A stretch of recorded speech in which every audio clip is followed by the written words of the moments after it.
Revolutionary democratic front వాటి అనుబంధ సంస్థలపై ప్రస్తుతం ఉన్న నిషేధాన్ని మరో ఏడాది పాటు పొడిగిస్తూ చేసిన ప్రతిపాదనని రాష్ట్ర మంత్రి మండలి ఆమోదించింది.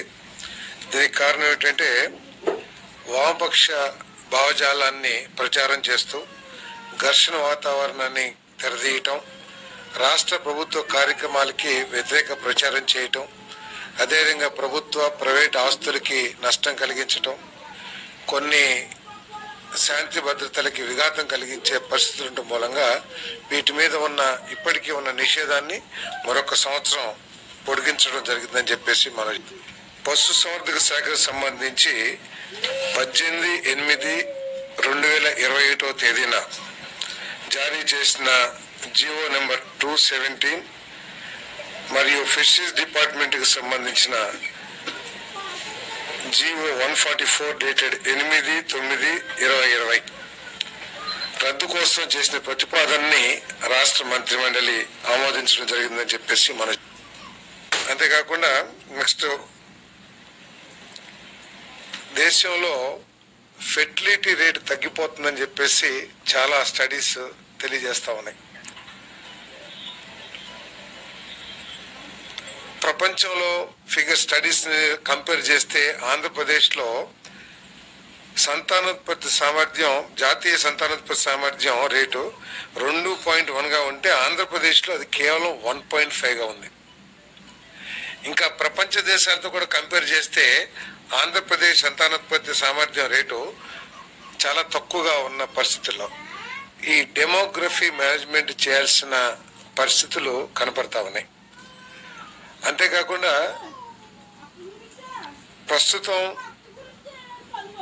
లెక్కల ప్రకారం మన రాష్ట్రంలో పురుషుల యావరేజ్ వయసు 32.5 ఉంటే 2047కి 40 ఏళ్ళు కానుందని చెప్పేసి కూడా కొన్ని స్టడీస్ చెప్తున్నాయి. అంటే రాబోయే సంవత్సరాల్లో యువకుల జనాభా తగ్గి పెద్ద వయసు వాళ్ళ జనాభా పెరిగిపోయే పరిస్థితులు కనపడతా ఉన్నాయి.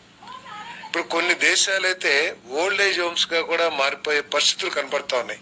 కొన్ని పాశ్చాత్య దేశాల్లో ఇప్పుడు చూసుకున్నట్లయితే ఏజ్ 50-60 ఏజ్ ఉన్న వాళ్ళు ఎక్కువ జనాభా ఉంది. అదే ప్రస్తుతం మన దేశంలో చూసుకుంటే యంగ్ జనాభా ఎక్కువగా ఉంది. ఈ సమతుల్యం తగ్గుతుంది అనే పరిస్థితుల్లో, అంతేకాకుండా మన రాష్ట్రంలో ప్రత్యేకంగా ఈ సంతానోత్పత్తి రేటు తగ్గుతుందనే పరిస్థితులన్నింటినీ కూడా చర్చించడం జరిగింది. అంతేకాకుండా దీని మీద ఎక్కువగా డిస్కషన్ కూడా జరగాల్సిన అవసరం ఉందని చెప్పేసి కూడా మరి కేబినెట్ లో చర్చించడం జరిగింది. దీన్ని దృష్టిలో పెట్టుకున్న పురపాలక పరిపాలన మరియు పట్టణాభివృద్ధి శాఖలో ఉన్న 2 పిల్లలకి మించి ఉన్నవారు మున్సిపల్ కార్పొరేషన్ మరియు మున్సిపాలిటీ ఎన్నికల్లో పోటీ చేయటం మరియు సభ్యులుగా కొనసాగడాన్ని నిషేధిస్తూ ఆంధ్రప్రదేశ్ మున్సిపల్ కార్పొరేషన్ చట్టం 1955 మరియు ఆంధ్రప్రదేశ్ మున్సిపాలిటీ చట్టం 1965లో చేసిన చట్ట సవరణల రద్దు కోసం ఏదైతే ప్రతిపాదన చేశారో దాన్ని రాష్ట్ర మంత్రి మండలి ఆమోదించిందని చెప్పేసి మనం చేస్తా ఉన్నాను. అదేవిధంగా పంచాయతీరాజ్ మరియు గ్రామీణాభివృద్ధి శాఖలో కూడా ఇటువంటి చట్టమే ఉంది. 2 పిల్లలకు మించి ఉన్నవారు పంచాయతీ ఎన్నికల్లో పోటీ చేయటం మరియు సభ్యులను అనర్హులుగా ప్రకటిస్తూ ఆంధ్రప్రదేశ్ పంచాయతీరాజ్ చట్టం 1994లోని సెక్షన్ 19కు చేసిన సవరణను రద్దు చేసేందుకు చేసిన ప్రతిపాదనని మంత్రి మండలి ఆమోదించడం జరిగింది. కింద నేషనల్ మెడికల్ కమిషన్ నిబంధనలకు అనుగుణంగా విజయనగరం, రాజమహేంద్రవరం, ఏలూరు, మచిలీపట్నం, నంద్యాలలో 150 సీట్లతో నిర్మించిన నూతన వైద్య కళాశాలలకు సంబంధించి గతంలో మంజూరైన పోస్టులకు అదనంగా 380 పోస్టులు భర్తీ చేపట్టాలన్న ప్రతిపాదనను కూడా మంత్రి మండలి ఆమోదించిందని చెప్పేసి తెలియజేస్తాను. ఫేజ్ 2 కింద పాడేరు, మార్కాపూర్, పులివెందుల, ఆదోని మరియు మదనపల్లిలో నిర్మించిన నూతన వైద్య కళాశాలలో 24-25 విద్యా సంవత్సరంకు సంబంధించి 100 సీట్లతో మొదటి సంవత్సరం ఎంబీబీఎస్ కోర్సును ప్రారంభించడానికి అనుమతి కోరుతూ చేసిన ప్రతిపాదన కూడా కేబినెట్ ఆమోదించిందని చెప్పేసి మనం చేస్తాం. నేషనల్ మెడికల్ కమిషన్ నూతన నిబంధనల అవసరాలకు అనుగుణంగా నిర్ణయం తీసుకోవడం జరిగింది. ఈ సందర్భంగా గుజరాత్ లో ఉన్న పీపీపీ మోడల్ ను అధ్యయనం చేయాల్సిందిగా కూడా ముఖ్యమంత్రి గారు సంబంధిత శాఖ అధికారులను మంత్రి 40 రద్దు కోసం జలవనరుల శాఖ చేసిన ప్రతిపాదన మంత్రి మండలి ఆమోదం తెలిపింది. 11/5/23 నాడు జారీ చేసిన జీవో నెంబర్ 40 ప్రకారం నంద్యాల జిల్లా సున్నిపెంట గ్రామ పంచాయతీకి కేటాయించిన 280.74 ఎకరాల భూమిని రద్దు చేస్తూ ఆ భూమిని తిరిగి నీటిపారుదల శాఖకు బదలాయించే ప్రతిపాదనను రాష్ట్ర మంత్రి మండలి ఆమోదం చేసింది. ఈ వే ఫార్వర్డ్ మదింపు కోసం మంత్రి మండలిలో చర్చ జరిగింది. 2014-19తో పోలిస్తే ప్రస్తుత పాలసీ ఫ్రేమ్వర్క్ లోపభూయిష్టంగా పారదర్శకంగా లేకుండా ఉండటం, అంతేకాకుండా పర్యవేక్షణలో కూడా అనేక విఫలమైన పునర్నిర్మాణం, నేరాలు మరియు ఆదాయ నష్టాలు పెరుగుదలకు దారితీశాయి. రానున్న నెల రోజుల్లో ఎక్సైజ్ శాఖను మెరుగైన పర్యవేక్షణ మరియు నియంత్రణకై ఏకీకృత పరిపాలన విధానం కిందకు తెచ్చేందుకు ఎక్సైజ్ శాఖను పునర్నిర్మించేందుకు ప్రతిపాదించడం జరిగింది. ప్రొక్యూర్మెంట్, క్వాలిటీ కంట్రోల్, ధరల నిర్ధారణకు విధానాలకు సంబంధించి ఇతర రాష్ట్రాలు, ముఖ్యంగా వేరే రాష్ట్రాల్లో ఎక్కడైతే మెరుగైన పాలసీలు ఉన్నాయో వాటి మీద స్టడీ చేయమని చెప్పేసి కూడా మరి మన ఆదేశించడం జరిగింది.